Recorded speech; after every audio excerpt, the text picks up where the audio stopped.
Sarikaham joto ani 19 dopha TRIPURA Chwrokno ang Ranjit Molsom Atisani Central ni SGS tini ang o video khaimani uddesho ke haise ang khaina musung yaphano o video maklaiga karon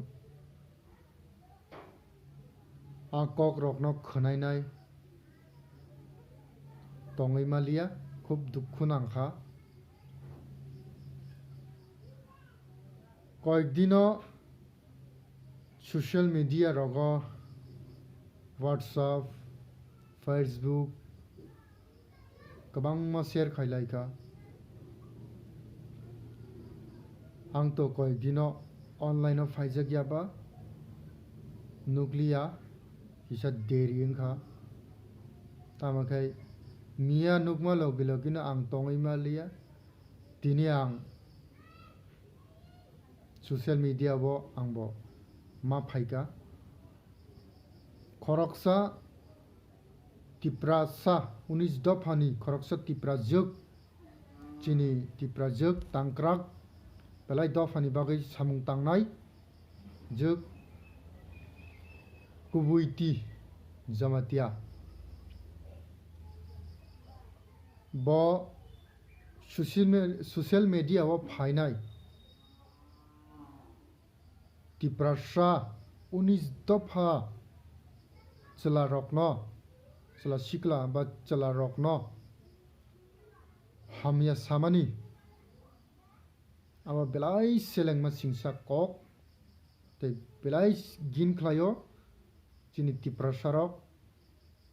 gomtei Kokphirokno bo khut Khoroksa Dophani bagai samung tangnai juk bini bukugo amatei hai Kokphirok musangya belai selengo abini Kokphirokno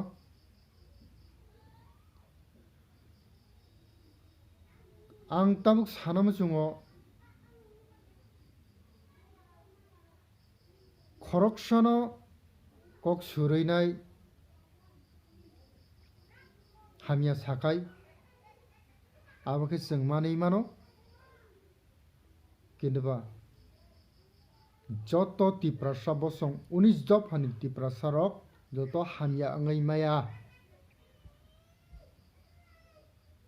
jodino bo personally Khoroksano bo jolinai selenginai ba Hamya sana naikha ba Hamya saka abo hongkaile jengbo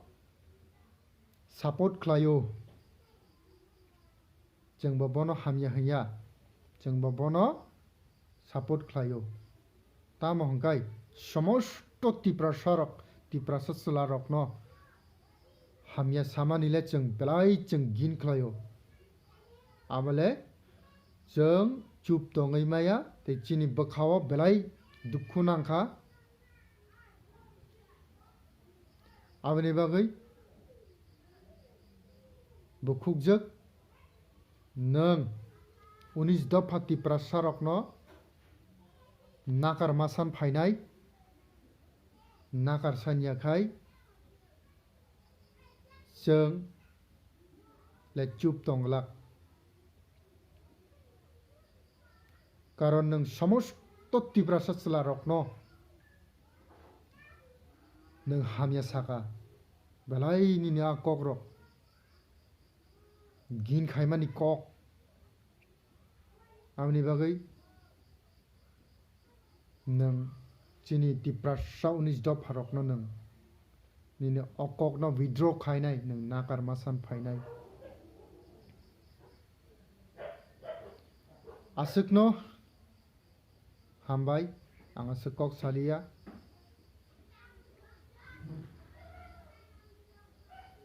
malai phinai jeng chini TRIPURA Chwrok online te jeng malai lai phinai kok salai lai phinai